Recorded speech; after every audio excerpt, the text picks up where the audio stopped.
जय माता दी। राधे राधे। आइए सुनते हैं दशा माता व्रत की प्रमाणिक कथा।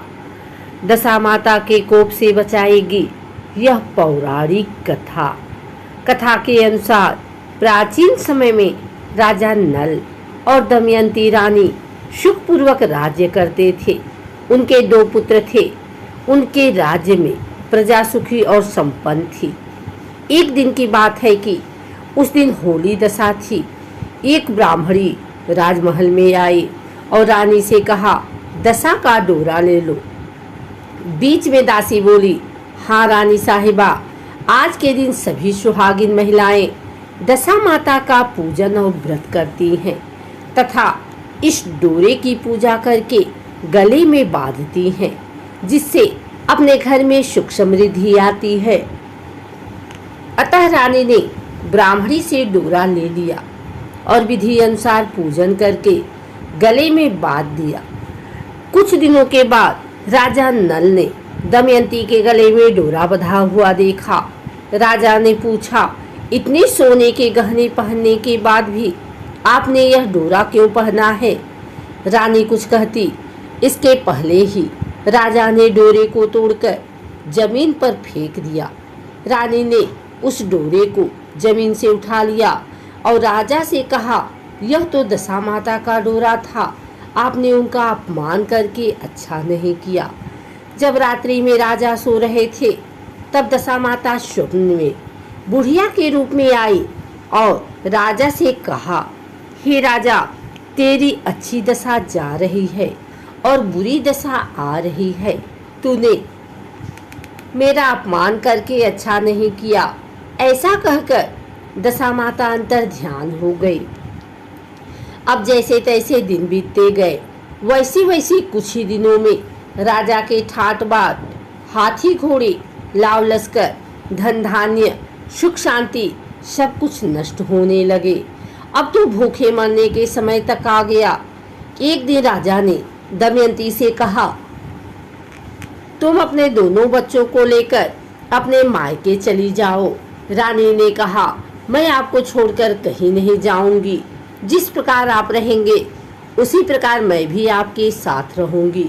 तब राजा ने कहा, अपने देश को छोड़कर दूसरे देश में चलें, वहाँ जो भी काम मिल जाएगा वही काम कर लेंगे। इस प्रकार नल दमयंती अपने देश को छोड़कर चले गए। चलते चलते रास्ते में भील राजा का महल दिखाई दिया। वहाँ राजा ने अपने दोनों बच्चों को अमानत के तौर पर छोड़ दिया। आगे चले तो रास्ते में राजा के मित्र का गांव आया। राजा ने रानी से कहा, चलो हमारे मित्र के घर चलें। मित्र के घर पहुंचने पर उनका खूब आदर सत्कार हुआ और पकवान बनाकर भोजन कराया।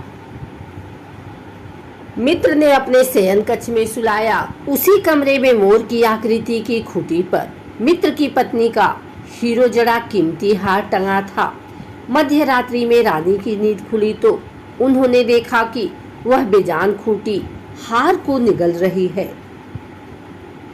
यह देखकर रानी ने तुरंत राजा को जगाकर दिखाया और दोनों ने विचार किया कि सुबह होने पर मित्र के पूछने पर क्या जवाब देंगे। अतः यहाँ से इसी समय चले जाना चाहिए। राजा रानी दोनों रात्रि को ही वहाँ से चल दिए। सुबह होने पर मित्र की पत्नी ने खूंटी पर अपना हार देखा। हार वहाँ नहीं था। तब उसने अपने पति से कहा, तुम्हारे मित्र कैसे हैं जो मेरा हार चुराकर रात्रि में ही भाग गए? मित्र ने अपनी पत्नी को समझाया कि मेरा मित्र कदापि ऐसा नहीं कर सकता। धीरज रखो, कृपया उसे चोर मत कहो।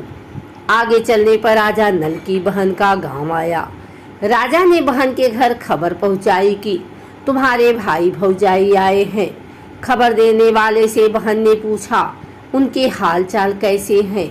वह बोला, दोनों अकेले हैं, पैदल ही आए हैं तथा वे दुखी हाल में हैं।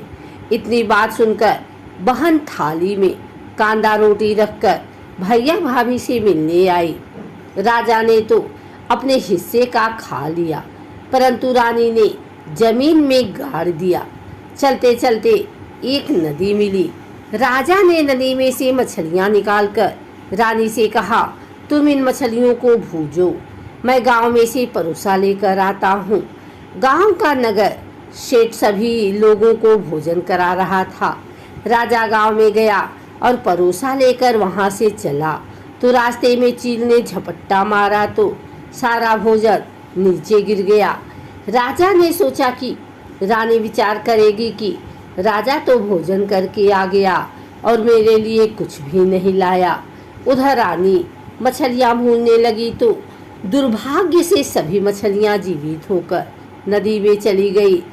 रानी उदास होकर सोचने लगी कि राजा पूछेंगे और सोचेंगे कि सारी मछलियां खुद खा गई।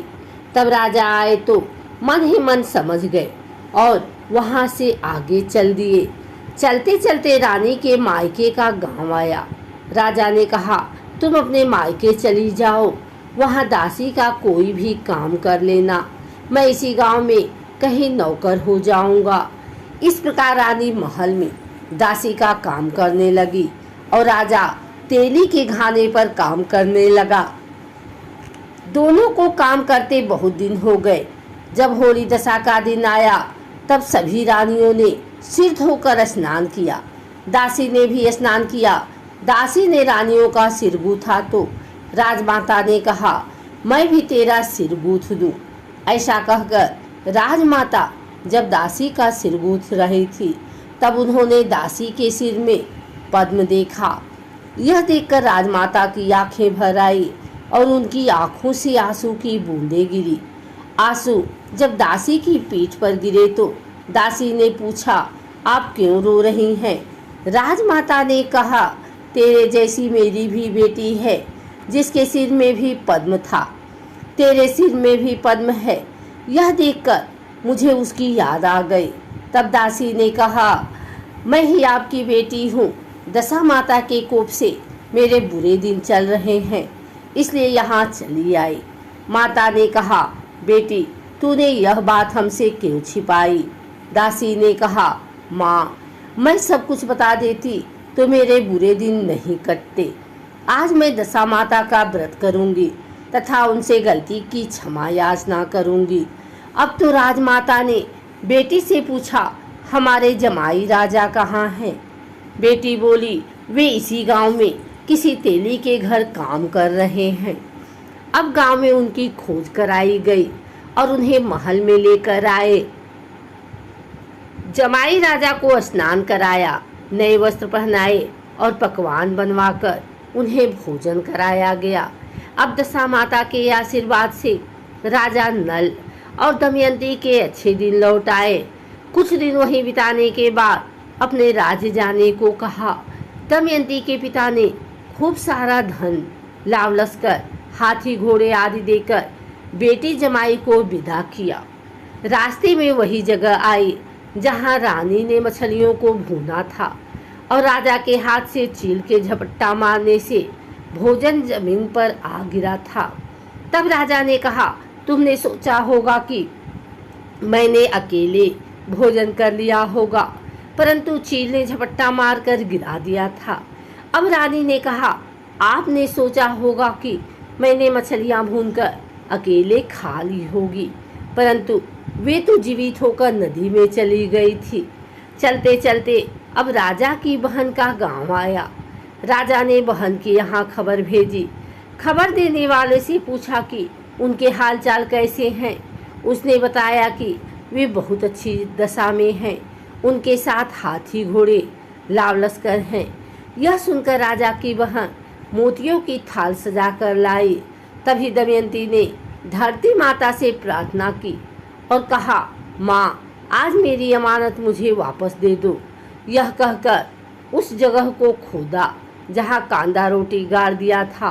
खोदने पर रोटी तो सोने की और कांदा चांदी का हो गया। ये दोनों चीज़ें बहन की थाली में डाल दी और आगे चलने की तैयारी करने लगी।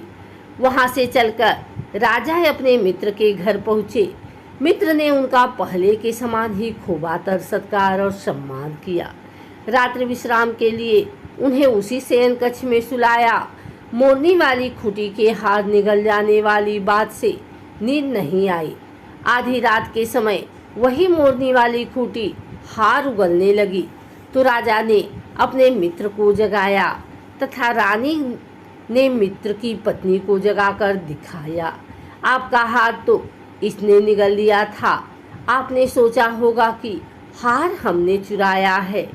दूसरे दिन प्रातःकाल नित्यकर्म से निपटकर वहां से वे चल दिए। वे भील राजा के यहाँ पहुँचे और अपने पुत्रों को मांगा तो भील राजा ने देने से मना कर दिया। गांव के लोगों ने उन बच्चों को वापस दिलाया। नल दमयंती अपने बच्चों को लेकर अपनी राजधानी के निकट पहुँचे तो नगरवासियों ने लाव लश्कर के साथ उन्हें आते हुए देखा। सभी ने बहुत प्रसन्न होकर उनका स्वागत किया तथा गाजा बाजे के साथ उन्हें महल पहुंचाया। राजा का पहले जैसा ठाट बाट हो गया। राजा नल, दमयंती और दशा माता ने पहले कोप किया, ऐसी किसी पर मत करना, और बाद में जैसी कृपा करी वैसी सब पे करना।